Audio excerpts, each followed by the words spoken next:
This book starts with 2 recap chapters. Yuck. Marianne mentions the events of mystery number 13, which actually answers a question I had.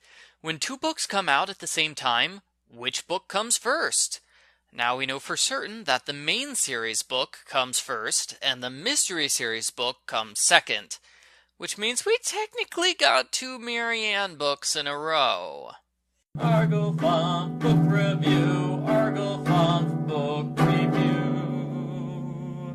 This book was written by Jonna Beecham and Malcolm Hillgartner. As we know, Mallory's favorite activity is complaining that her parents treat her like a little kid. Today, she's mad because her parents won't let her back in the babysitters club even though she no longer has mono. Instead, her parents make her come home from school every day and babysit her siblings for free. Wow, no wonder she's mad. Our plot kid today is Jenny Prezzioso. Her mother wants a regular babysitter for her Monday through Friday. Christy bit her lip. No one has ever asked us to make this kind of commitment. It's like taking on a permanent job. Christy, stop lying. The Babysitters Club has totally assigned a sitter to a particular kid before. Like the twins and Derek and Susan and Emily Michelle and Danielle and Rosie and these random babies and Shay. Marianne is the narrator, so naturally she gets the job. Marianne is unhappy to discover Jenny has become a snobby brat. She wears fancy clothes, and when a single drop of juice gets on them, she throws a fit because they're ruined. She combs her hair, she washes her hands a lot, they go for a walk through the neighborhood, and Jenny insults all the other kids for being filthy pigs. What a Miss Priss. Mallory's triplet brothers think they're old enough to do things on their own. Since they're 10-year-old 5th graders, they're not that much younger than Mallory and Jessie. Fair point. They decide to prove they're mature by organizing a kickball league. But they spend most of the time fighting with each other over what the rules are, which proves they're not that mature. Marianne pressures Jenny into joining the kickball team, which is kind of a jerk move on her part, especially since Marianne is shy and hates being pressured into things herself. Also, they've learned it's bad to pressure kids in other books. Continuity! But Jenny's kind of a brat, so yeah, Jenny, go away, play kickball, just leave me alone. It takes a week before Marianne asks Mrs. Prezzioso why she needs a regular babysitter. That's something you should have asked on the first day, Marianne. It turns out that baby Andrea is a model. Mrs. P is constantly taking her to photo shoots and auditions. Jenny and Marianne tag along on an audition. Everybody there gushes over Andrea. Marianne realizes that's why Jenny's been acting bratty. She's jealous of her sister. Jenny says she wants to be a model too. It doesn't go very well.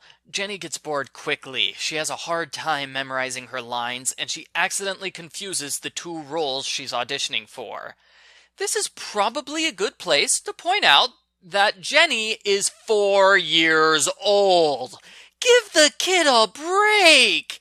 You try making a 4-year-old sit in a room for an hour without moving and see how well that goes. Shannon babysits the Pikes. As we know, Shannon is a stickler for rules. We know that? I didn't know that. I thought Shannon mellowed out a lot after she was accused of being a snob. See, this is why we need Shannon to narrate a book. We need to get a grip on her personality. Since Shannon is a stickler for rules, she has a hard time watching the triplets ruin their kickball game with arbitrary rules and fighting. Eventually, the game is canceled and all the kids go home angry. Mallory and Claudia later explain to the triplets they need some ground rules for their kickball games. Andrea continues to get jobs while Jenny doesn't get any. Jenny becomes so mad she turns into Miss Mess. She ruins her clothes and trashes the entire house. Marianne is hesitant to tell the mom about this. Surprisingly, Mrs. Prezzioso is not a terrible parent. She already knows that Jenny is jealous of her sister. Well, that's not what happened in book 41. Luckily, it turns out they don't have to do anything about Jenny's behavior issues. After her first modeling job, Jenny decides, I'd rather play kickball instead. Hooray for problems that go away on their own! Does that resolve the problem, though? Andrea's still getting all the attention. That was the original problem, and it's still a legitimate issue. All we did was solve the Jenny's not getting modeling job problems. That's a separate problem, not the underlying problem. Whatever. Jenny's happy now. Let's not complain. Mallory's let back into the Babysitters Club, which is great. Now if only Dawn would come home. The end. Post-book follow-up. Dawn's not home yet, but it's April. Her 6-month trip to California started in September. It should be over. I know the series is stuck in a time freeze, but Mallory's 3-month sickness is now over after 3 months. Why does Mallory move in real time, but Dawn doesn't? In the earlier part of this series, I never understood why the babysitters hated Jenny so much. She's not that bad. She's a little picky about her clothes, but that's it. There is no reason to call her a brat and complain every single time Mrs. P calls the club. Once the ghostwriters took over the series, Jenny's personality changed for the worse, and she became a legitimate brat. The brats had a similar personality change. While Jenny is a pain in this book, I still don't see what the big deal is. So a 4-year-old dislikes getting dirty. Why is this such a bad problem that it consumes Marianne's entire life? You don't have to worry that much. She's 4. She's just going through a stage. Deal with it. Other reviewers pointed out that Mrs. Prezzioso needs to put Jenny in daycare or something. That would be a logical thing to do if you need somebody to watch your child regularly. But if she was logical, there wouldn't be a book for us to read. Overall, the book is adequate. I'm honestly not that interested in Jenny, and I didn't like how there were 4 different chapters of cleaning up after kids who make messes.